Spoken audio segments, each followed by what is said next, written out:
Hey, it's Cooley if you don't know. Back with some more sneaking action. Well, technically I've already done the sneaking.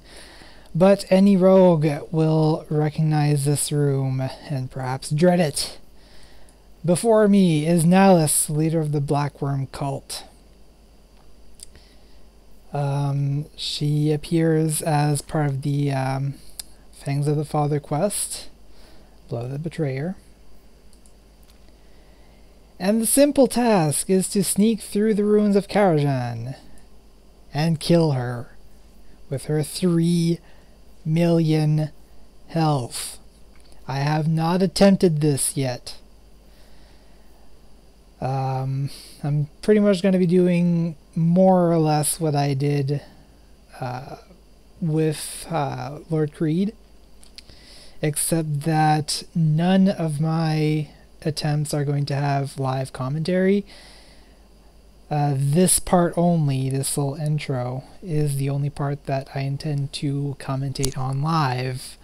Just kind of give the whole spiel here about what I'm going to be doing.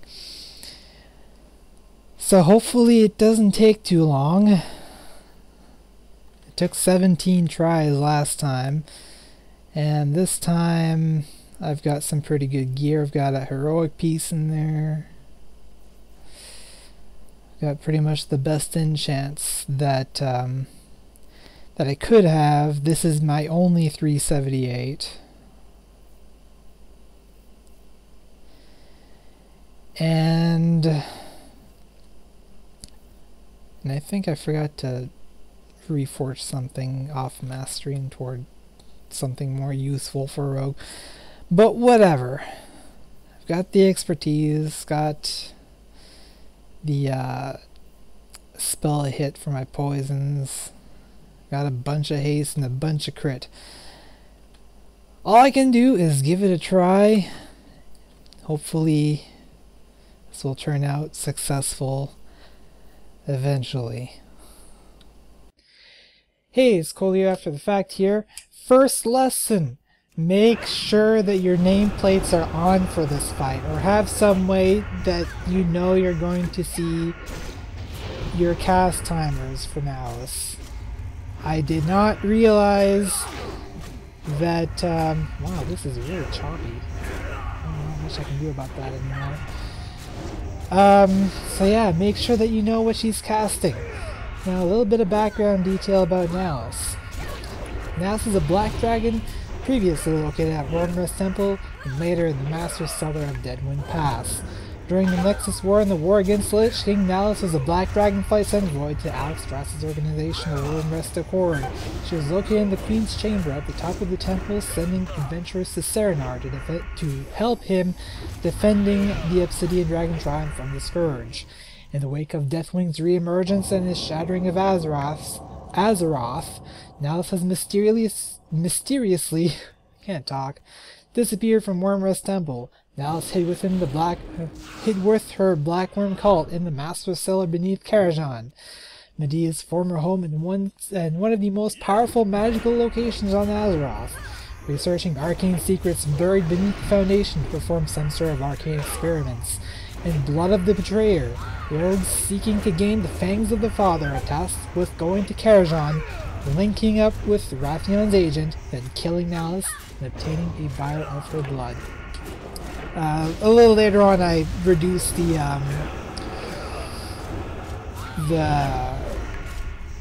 resolution of this picture here, so hopefully it'll be less choppy for you guys. I do apologize. I really can't go back and record this again, so you're gonna have to go with what you got here. Now, as for how to deal with her, recuperate, recuperate, recuperate. Keep recuperate on at all times that you possibly can. It is probably going to be your saving grace here. In stage 1, which lasts from 100 to 66% of her health, which she has 3 million health by the way. Arcane infused weapon what you want to do is either kidney shot or dismantle. Kidney shot does take up your combo points, but you can cast it once every 20 seconds, which is about how long her cooldown for that ability is. Dismantle will do an immediate effect, but that has a cooldown of 60 seconds. Shortly after she does this, she's going to enrage. You need to use Shiv. Have Shiv on your bar, otherwise you're going to lose health very fast. Arcane missiles, as with any other mage, you can kick your arcane missiles, stop casting. Right now she's doing arcane destruction. She'll do this at 66% again at 33%. You will have to run to the to those pedestals at the back and click both of them. This is really out of sync. I'm so sorry, guys. And then the fight will continue. Once she gets up to stage 2, which is at 66%, she will start doing arcane infused armor. This is the purpose. Over the 8 years of World of Warcraft, this is why you have exposed armor. This is about the only reason that you have exposed armor. Yeah, now it's getting a little better, I think. I don't know, maybe it's just this playback. Probably it's the actual recording, more or less. But, like I said, not much I can do about that. So yes, arcane infused armor, expose armor. This does take up your combo points, and make sure you have them. In stage 3, where she starts at 33%, she will have an ability called Blazing Shadows. This will cause fire to spawn everywhere you run.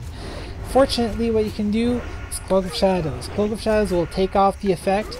Now the only thing is that you can only use it once every 2 minutes.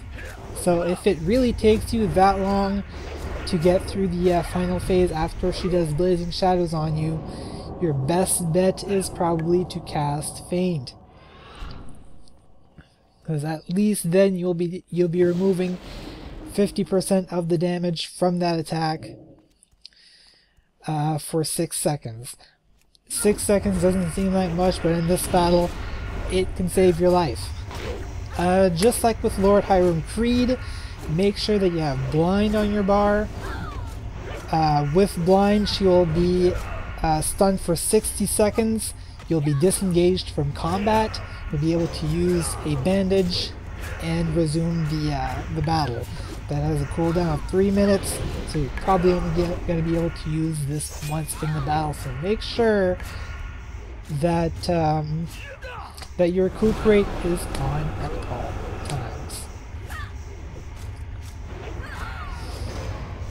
times. So that's about it as far as tactics go in this battle.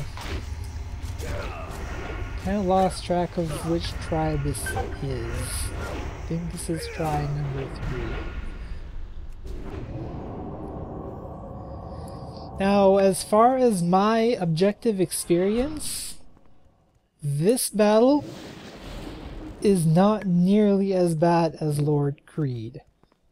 Now, this might have just been because I was a complete derp when I was trying to do Lord Creed.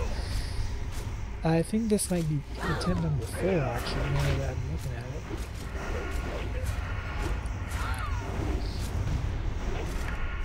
Yeah, and here's where I don't quite understand exactly how Blazing Shadows works. I do use my Cloak of Shadows, but I don't realize that I have to use my Cloak of Shadows, run out, then run back in.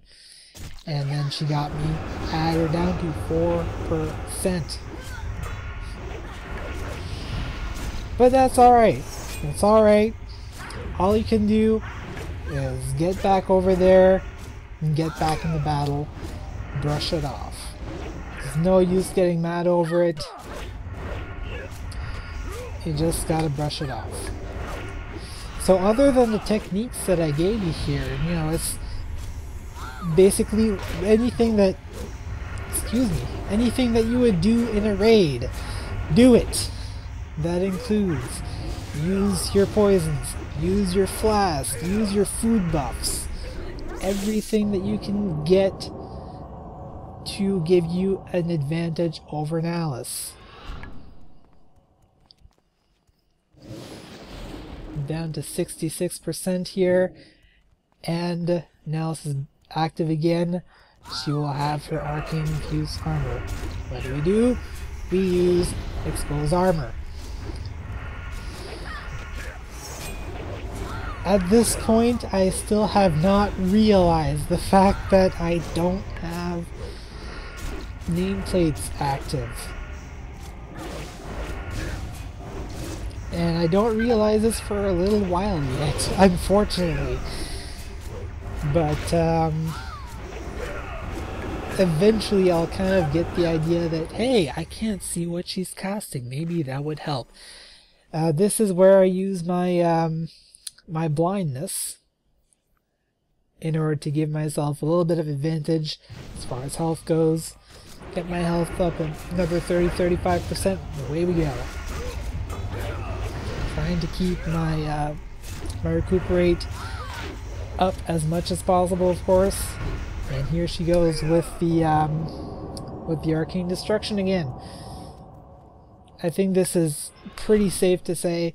You don't really need to say it. Don't stand in the fire, or in this case, in the arcane burst on the floor. Now, I still don't quite understand how Blazing Shadows works in this attempt. So I'm like, just keep standing right there.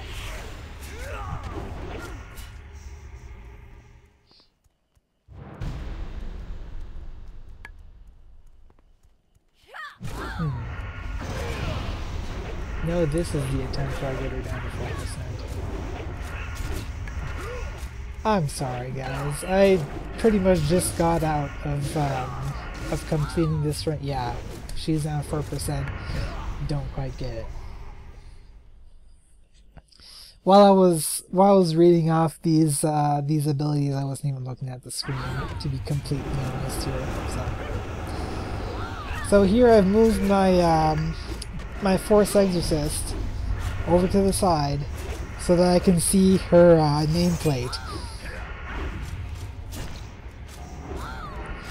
And yes, now I can actually see her nameplate because I realized that the nameplate has not been on this whole time.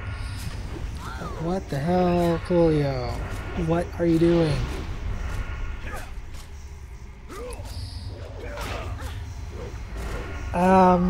So, as a bit of a refresher, Lord Hiram Creed took me about 17 attempts.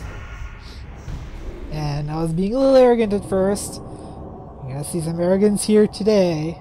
But, eventually I learned my lesson to have my bars exactly as I need them with everything that I need. And have myself raid ready. Flask, food buff, everything. If you don't know how to make fortune cookies, go learn. Now, just like last time, unfortunately I didn't get my my sneaky part recorded because there is a stealth mission associated to the assassination of Nalice, just like with Creed. I really didn't know how long it would take, and I really wasn't familiar with the path. In fact, in one of the attempts that I did, I kind of went into the wrong cellar. If you go into the wrong one, you just end up in an empty cave with nothing in it, and no easy way to get out other than just to draw aggro to have Zazo get you out. However, I kind of hacked my way into Nalice's chamber. I got about halfway down the final corridor, and I got spotted, so I just ran into Nalice's chamber. Eye of Zazo, the debuff you get for this area. Yeah, this is where I get a little arrogant and don't use Cloak of Shadows in the correct time. Such insolence, such arrogance must be punished. And I was getting a message from a friend, so that's what that was. So this is actually the winning attempt. So yeah, if you do get into Nalice's chamber and something is on you, you do have a couple of seconds to get out. As soon as the Eye of Zazo debuff is off you, that means that you're in the clear.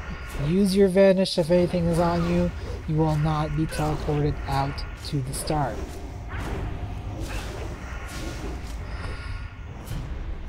So yeah, this is going to be the successful attempt.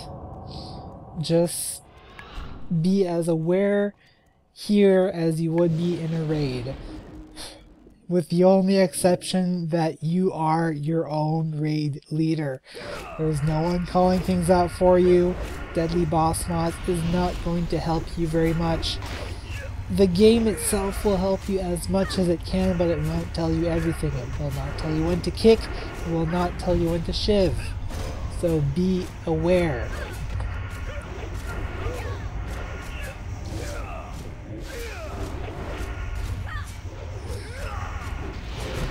So she's getting down pretty low now.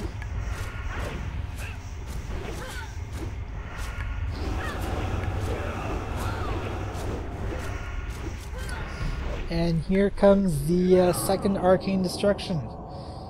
Just gotta run through the very well patterned minefield. I don't know, if I were Nalice, I would probably make it so that it would be a little more random and harder to get through, but that's just me. So here we go with the last stretch. I have plenty of health, not worried at all. I still have my blind if I need it, but I don't need it. I finally understand the exact working of Blazing Shadows. And so this is going to be the victory run. Her blood shall be spilled on this day. This little epic ring of fire here.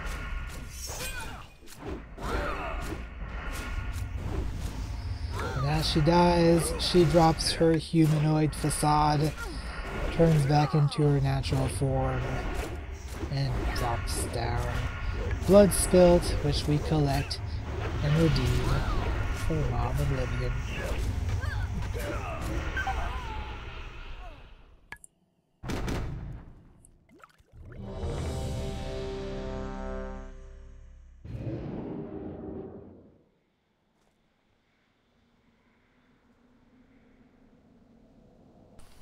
And that is how you kill Nalice. More or less. She's dead? Unbelievable, you're some kind of miracle worker. Here, let me see that blood. I can preserve its energies in an arcane matrix for your trip back. Alright. So, all I need to do is bring these over to Ravenholt and get the Maw of Oblivion. I'll see you there. Lucy, I'm home. Hey, what you got for me, Rathian? Now, unfortunately, this does require you to turn in Fear and Vengeance. That means you lose enchants. That means you lose gems. That means you lose Reforge. However, I think it's worth it. You are indeed a master of your craft. Nalice is dead, and it is time you are rewarded for your efforts. Yep. Time indeed. Few assassins would be clever enough to infiltrate Nalice's wards and use her own magic against her. She allowed herself to be defeated. The others will not be so weak. Perhaps. For that reason, we will need to gather more supplies. More supplies? What? What is this tomfoolishness? Yes, unfortunately, it's not over. We only got the Maw of Oblivion. We do not have the Fangs of the Father yet.